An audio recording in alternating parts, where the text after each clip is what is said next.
Hallöchen meine Lieben, heute nehme ich euch mit, wie ich ein paar Kekse backe. Es ist Winterzeit, der Ofen darf auf Dauerschleife laufen, der wärmt schön die Wohnung. Auf jeden Fall teste ich mich jetzt selber aus. Kekse kennt man ja klassisch, Butter, Zucker, Mehl, unterschiedliche Varianten. Aber ich habe noch nicht ausprobiert, ein bisschen gesündere Kekse zu backen. Wir nennen es jetzt mal gesünder. Ich sage es mal eher vollwertiger, ja, indem wir Vollkornmehl oder Haferflocken benutzen und dann den Zucker ersetzen. Kann man sich austoben, ob man das jetzt besser findet mit Dattelzucker. Habe ich jetzt noch ein bisschen übrig. Ich will den ja die ganze Zeit aufbrauchen. Und dann habe ich auch hier auch noch Kokosblütenzucker. Ich hoffe, der ist auch nicht schlecht geworden. Könnt ihr eigentlich ersetzen an Süße, was ihr wollt. Aber ich dachte, wir machen mal das gemeinsam, weil ich bin mal gespannt, ob das schmeckt. Und zwar Vanillegipfel kennt ja jeder. Und die machen wir jetzt mal einmal in einer Vollkornvariante. Bin gespannt, ob das schmeckt. Tofu ist hier wieder mit dabei. Komm auf den Stuhl. Tofu ist natürlich neugierig. Willst auch Plätzchen mitbacken? Sie ist wie so ein kleines Kind, ne? Du willst direkt mitmachen. Ja, was? Das sind Mandeln. Mandeln, ja, du musst alles schnuppern. Nee, oh, willst du die essen? Nee, geh mal runter. Du darfst dich hier auf den Stuhl setzen. So, liebes Kind, und darfst zugucken. So ist es brav. Also, wenn ihr das Video seht, ist, glaube ich, schon Heiligabend. Deswegen wünsche ich auf jeden Fall allen meinen christlichen Zuschauern hier oder allen, die jetzt die Weihnachtszeit begehen mit ihrer Familie, eine schöne und besinnliche Zeit mit euren Familien. Ich hoffe, ihr genießt die Zeit und ja, habt ein paar schöne Tage. Und Tofu, du willst unbedingt Mandeln essen? Nee. Und wir legen jetzt mal los. Wir machen einmal die Vanillegipfel. Oh, ich kann das gar nicht aussprechen. Vanillegipfel. Oh mein Gott, warum kann ich es nicht aus? Vanillegipfel. Vanillegipfel. Sag mal, Vanillegipfel. Also, wir machen Vanillekekse, ja, und dann machen wir einmal so Hafercookies. Ich werde euch auf jeden Fall sagen, ob das schmeckt und ob ihr das nachmachen könnt oder nicht. Dann schreibe ich euch auf jeden Fall alles in die Videobeschreibung, die genauen Mengenangaben und Zutaten. Dann könnt ihr es gerne nachmachen. Ansonsten, wenn es nicht schmeckt, dann macht ihr es einfach nicht nach. So, aber wir testen das Ganze gemeinsam. Wir fangen an mit ein bisschen Vollkornmehl. Ich habe ja eine Mühle, deswegen male ich mein Mehl sogar direkt frisch. Ihr könnt aber natürlich Vollkornmehl kaufen. Ich nehme jetzt hier zum Beispiel Dinkel. Falls ihr zum Beispiel den Thermomix habt oder so, könnt ihr das auch im Thermomix machen. Ich sag mal so, wenn man so wie ich jetzt viel Brote backt und so, ist eine Mühle auf jeden Fall besser, weil das wird ja gemahlen. Im Thermomix wird das Ganze ja eher geschroddert. Nicht geschroddert, sondern geschreddert. Ja, und das ist dann halt auch nicht so fein. Also ich habe das schon verglichen, weil ich weiß, das haben mich damals auch viele gefragt. Ja, wenn du Thermomix hast, warum brauchst du dann eine Mühle? Also das ist schon ein Unterschied. Aber wenn man so ein bisschen so, ja, an Menge, an Mehl, sage ich jetzt mal, nur braucht, Vollkorn, tut es auch der Thermomix. Aber wenn man, wie gesagt, bei Broten und so weiter, das ist schon noch mal was anderes. Also, ich nehme jetzt 200 Gramm. Übrigens ist das Rezept jetzt mit Hilfe von ChatGPT entstanden. Ich muss mich mal ganz konzentrieren, weil ich sage immer ChatGPT. Und ja, mal gucken. Ich weiß nicht, von wo er das rausgeholt hat. Ich habe ihn gefragt. Ich sage, mach mir mal ein Rezept von leckeren Keksen, die Vollkornmehl enthalten und irgendwie Dattelzucker und so. Und der hat mir das jetzt rausgespuckt. Deswegen, wir werden sehen. Wenn es nicht schmeckt, dann geben wir ihm die Schuld. Ne? Für den Teig benötigen wir einmal Vollkornmehl. Wie gesagt, du könnt hier nehmen, was ihr wollt. Ich habe jetzt eben den Dinkel genommen. Dann Mandeln gemahlene. Die werde ich jetzt so einfach im Thermomix schreddern. Oder ihr kauft euch schon fertig gemahlene Mandeln. Dann eben nehmen wir Dattelzucker, aber ihr könnt normalen Zucker oder was auch immer ihr möchtet an Süße verwenden. Dann Vanilleschote. Habe ich zufällig eine da? Werde ich nämlich verwenden. Ansonsten habe ich zum Beispiel auch noch so einen Honig mit echter Bonbon-Vanille. Das benutze ich so als Vanilleextrakt auch immer sehr gerne. Kalte Butter brauchen wir. Und dann später zum Wälzen auch nochmal Dattelzucker und ein bisschen Vanillepulver. Da muss ich mal gucken. Normalerweise wälzt man die danach in Puderzucker. Ich schaue mal, ob ich nochmal den Dattelzucker so ein bisschen pudrig verarbeiten kann. Das kann man nämlich auch im Thermomix machen. Dann mache ich das mal als erstes, bevor ich ihn schmutzig mache, weil ich werde jetzt die Mandeln da mahlen und dann auch da direkt den Teig kneten. Ich gucke mal erstmal, dass ich vielleicht den Dattelzucker so ein bisschen pudrig verarbeiten kann. Weil im Thermomix zum Beispiel kann man auch Puderzucker machen, habe ich auch schon öfters gemacht. Aber nicht aus Dattelzucker.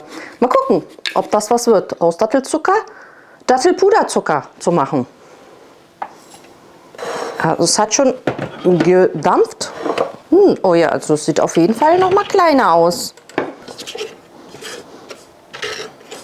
Ich mache noch mal eine Runde. Ein bisschen was ist pudrig, aber nicht alles. Wir versuchen es noch mal. Ein paar Sekunden länger. Also der Dattelzucker Funktioniert nicht ganz so. Hier im Deckel ist es pudrig geworden, aber vielleicht ist es eine zu kleine Menge. Soll ich einfach mal mehr machen? Hier oben ist alles pudrig, aber drinnen nicht so.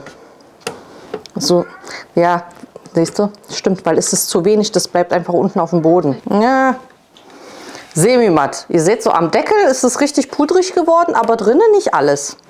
Also Dattelzucker zu Puderzucker verarbeiten, doch nicht so easy. Aber es ist ein bisschen feiner auf jeden Fall. Also ich tue jetzt alle Zutaten einmal in den Thermomix und lasse das hier durchkneten. Könnt es aber, wie gesagt, auch per Hand oder in einer anderen Küchenmaschine oder was auch immer machen.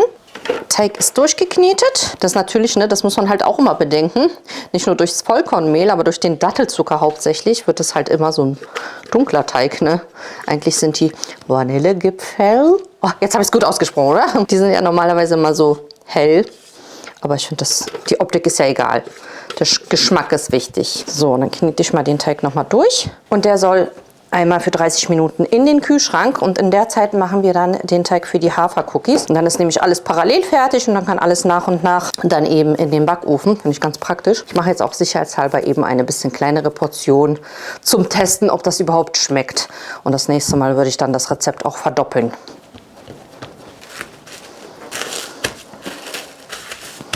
Für die Haferkekse nehmen wir jetzt Haferflocken. Ich habe hier jetzt zarte Haferflocken.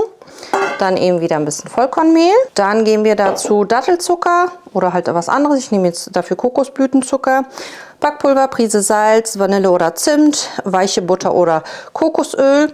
Könnt ihr euch entscheiden, dann werden die sogar vegan, die Kekse. Ein Ei und 2-3 Esslöffel Milch oder Pflanzenmilch oder Kefir, oder?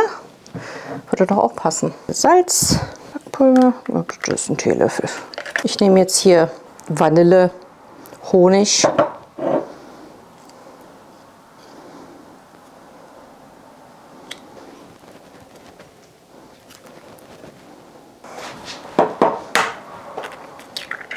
Bisschen Pflanzendrink.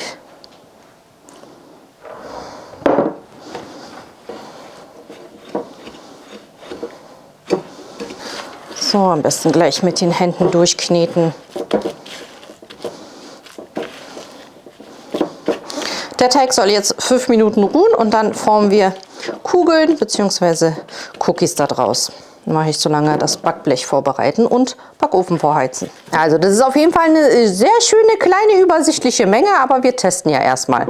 Wenn es gut ist, dann kann man das Rezept definitiv verdoppeln oder verdreifachen. Ich finde den Teig jetzt schon ein bisschen relativ weich. Aber vielleicht soll der ja so sein. Sonst würde ich da eigentlich noch mal mehr Haferflocken reinmachen. Aber es funktioniert ja. Ich hätte jetzt extra Handschuhe an. Einfach Kugel und ein bisschen platt drücken. Machen wir auch nicht zu dünn. Soll ja schon ein bisschen saftig werden. Ne? Dann können die schon mal in den Ofen. Und dann formen wir die Vanillegipfelle. Das ist einfach auszusprechen. Vanillegipfelle. Dann sind die nämlich schon fertig, weil die backen halt auch nur 12 bis 15 Minuten.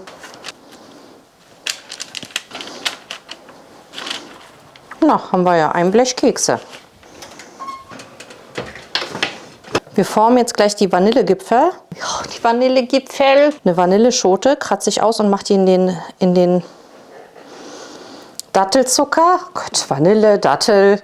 Ich sag's euch, das ist das Schwangerschaftsgehirn. Ich bin echt immer ganz oft durcheinander. Ich lege irgendwo was hin und dann gehe ich im gleichen Moment und will es nochmal holen. Und habe vergessen, dass ich schon, also ich bin wirklich, das ist Schwangerschaftsdemenz nennt man das, glaube ich auch. So, und dann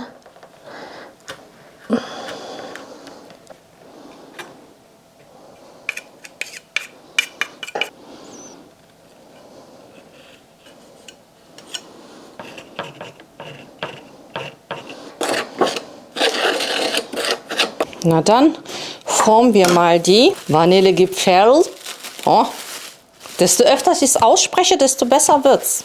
So, die Frage ist, stechen wir sie aus oder formen wir sie? Klassisch würde man die formen, aber ich habe auch gesehen, manche stechen die aus. Ich gucke mal kurz, was funktioniert. Wenn ich die jetzt einmal so mache. Mal gucken, dass das nicht so sehr hier klebt. Ja, kann man machen. Wenn man, wie gesagt, ich habe jetzt keine Lust, jeden einzelnen zu formen. Ich denke, das ist eigentlich eine ganz gute Methode, das so zu machen, indem man hier einfach irgendwas Rundes nimmt und dann so ausstechen tut. Dann kann man halt noch mal ein bisschen zurechtformen. Nö, ich finde das ganz gut so. Ich würde die auch schön dick lassen, dass die saftig sind, nicht so trocken. Das war jetzt ein bisschen zu dick. Der wird ja immer fetter. Ja, geht doch.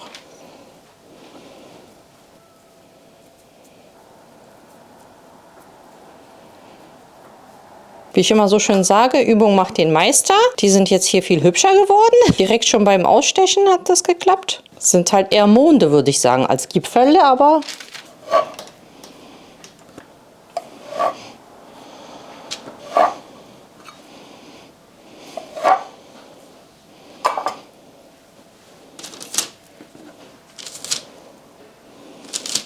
Beim Schönheitswettbewerb würden die Vanillegipfel jetzt nicht gewinnen. Aber ich bin gespannt, wie die danach schmecken. Die Hafercookies sind auch fertig, die können raus, dann können die jetzt nämlich direkt rein.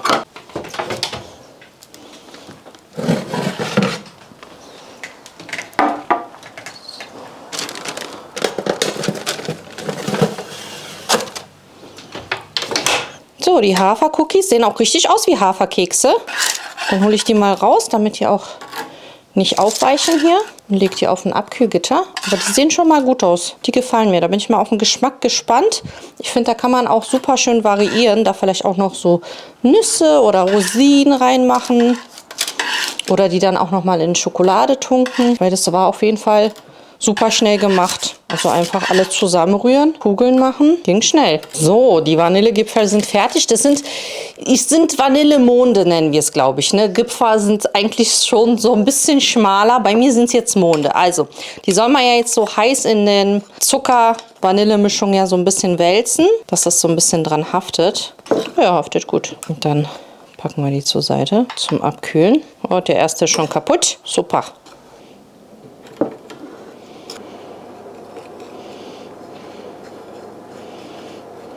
Der Dattelzucker bleibt auf jeden Fall gut haften, aber ich muss es schon so ein bisschen auch abkratzen. So viel Zucker will ich da jetzt auch nicht drauf haben. Damit kann man auch einfach ein bisschen bestreuen, aber ich denke, das reicht so. Sehen halt echt nicht aus wie Vanillegipfel, weder von der Farbe noch von der Form. Das sind türkische Vanillegipfel. Das sind türkische Halbmonde. Das ist auch Dattelzucker, orientalische. Das sind orientalische Vanillegipfel. Die sind auf jeden Fall saftig, wie ihr seht. Fallen direkt auseinander. Muss man vorsichtig sein. Ich meine, man könnte jetzt auch Puderzucker rauf machen. Dann sind sie halt ein bisschen heller. Die waren halt zu lange auf dem Gipfel und haben halt schön Bräune abbekommen. Das sind Gipfel, du, das seid ihr. Ja, die sind noch so warm, dass die halt noch so weich sind. Ich habe keine Lust mehr. Ich mache das jetzt einfach nur oben drauf. Reicht. Beide Keksvarianten sind definitiv schnell gemacht. Wobei die Haferkekse noch schneller sind, dadurch, dass der Teig jetzt nicht noch mal kurz ruhen muss. Farblich natürlich beide bräunlich durch den Dattelzucker und den Kokosblütenzucker. Also was ich jetzt noch mal machen würde, wäre das Ganze, weil ich finde es halt noch mal so ein bisschen wichtiger, dass sozusagen so Vollkorn drin ist, dass ich das Ganze noch mal backe mit Vollkorn und dann einfach, was ihr halt auch im Alltag so machen könnt, einfach ein bisschen weniger Zucker benutzen, als im Rezept steht. Weil ich bin jetzt auch nicht so ein Anti-Zucker-Gegner oder so. Ich finde, alles in Maßen ist vollkommen in Ordnung. Generell einfach solche Kekse sind ja schnell gebacken und ich finde es einfach ja viel besser. Weil, ja, ihr wisst ja, wenn ihr euch Kekse kauft im Supermarkt, dann sind da nicht nur einfach Zucker, Butter und Mehl drin, sondern dann ist es Palmöl und Konservierungsstoffe und irgendwelche 150 Nummern noch. Irgendwelche 150 E-Nummern. Von daher finde ich selbstgemacht an sich immer besser, auch wenn ihr da einfach normalen Zucker verwendet. Auch wenn ihr dann helles Mehl verwendet, immer noch besser als solche gekauften Sachen. Aber ja, wir machen jetzt nochmal den Taste-Test und dann können wir auch nochmal gucken, ob, wenn die Kinder nach der Schule kommen, ob jemand auch noch mal probieren möchte und seine Meinung dazu sagt. Aber ich bin definitiv gespannt auf den Geschmack, ob sich das lohnt, nachzumachen. Tofu, du bist auch gespannt, wie die Kekse schmecken. Hm? Was denkst du? Leider sind das keine Katzenkekse. Tut mir leid, da muss ich mal ein Rezept aussuchen, ob es Katzenkekse gibt. Also, farblich nicht so besonders. Wie gesagt, ich würde das Ganze noch mal ausprobieren. Bei den jetzt Haferkeksen finde ich die Farbe gut, aber so bei den Vanillegipfeln will ich es doch vielleicht mit klassischem Zucker versuchen, einfach mal ein bisschen reduzieren, dass sie so ein bisschen heller sind und so weiter. Ich habe die auch schon probiert. Die sind von der Konsistenz sehr schön. Die erinnern mich an so türkische Kekse, weil die so sandig sind. Ich glaube auch, das liegt hauptsächlich am Dattelzucker. Ich glaube generell, Dattelzucker ist zum Backen nicht so geeignet. Falls ihr da noch andere Alternativen kennt, dann schreibt es mir auf jeden Fall sehr, sehr gerne in die Kommentare. Und ja, und die Haferkekse, die sehen auch gut aus. Die habe ich noch nicht probiert. Probieren wir mal. Okay, die gefallen mir besser sogar, muss ich sagen. Von der Süße auch sehr gut. Wie gesagt, da ist jetzt Kokosblütenzucker drin. Aber die gefallen mir sehr, sehr gut. Und die würde ich sagen, könnt ihr definitiv nachmachen bei den Vanillegipfeln. Die schmecken gut. Also es ist nicht so, dass sie nicht gut schmecken. Aber ob ich sie jetzt unbedingt Vanillegipfel nennen würde, das weiß ich nicht. Die schmecken halt schon ein bisschen anders. Es schmecken auch nicht so vanillig. Wie gesagt, der Dattelzucker ist halt sehr im Vordergrund. Ich schreibe euch dennoch beide Rezepte unten in die Videobeschreibung. Also schaut da gerne vorbei. Könnt ihr nachmachen, könnt ihr variieren, Zucker austauschen und so weiter, wie ihr mögt. Ich hoffe, das Experiment heute gemeinsam mit euch, mit mir, hat euch Schwangerschaftsbrain, hat euch gefallen. Wenn ihr das nachgemacht habt, sagt mir auch Bescheid. Wie gesagt, falls ihr eine Alternative benutzt habt, sagt mir da gerne Bescheid. Wie gesagt, experimentieren kann man immer. Hauptsache, sie sind gelungen und essbar, das ist das Wichtigste. Mal gucken, ob ich noch jemanden erwische von den Kindern, der noch einen Taste-Test macht und sagt, was er gut findet oder nicht gut findet. Und ansonsten bedanke ich mich fürs Zuschauen. Falls ihr den Kanal noch nicht abonniert habt, dann könnt ihr das sehr gerne noch nachholen. Ansonsten schaut sehr, sehr gerne sonntags in den Vlogs vorbei. Und mittwochs dann jetzt immer wieder öfters mal bei den neuen Rezepten. Hallo Leute, heute probieren wir selbstgemachte Cookies. Der erste Biss ist essentiell. Bismillah. Die Kids sind gerade aus der Schule gekommen. Ich habe gefragt, wer will probieren. Nach was schmeckt das für dich? Ein bisschen geschmackslos. Ein bisschen geschmackslos. Ja, das ist eine ehrliche Meinung. Wir wollen Ehrlichkeit. Ich will ja hier nichts andrehen, ne? Kannst ja noch den anderen probieren. Das ist ein Haferkeks. Das soll ein Vanillegipfel sein. Aber das ist mit Dattelzucker, das ist mit Kokosblütenzucker. Es ist halt so eine bisschen healthier, gesundere Variante an Keksen halt, ne? Ja, es ist halt so leicht süßlich. Ja. Aber schmeckt halt wie so ein Hafercookie, ne? Also ich finde, das schmeckt so wie klassische Hafercookies, die man noch so kauft. Ja, Haferkeks.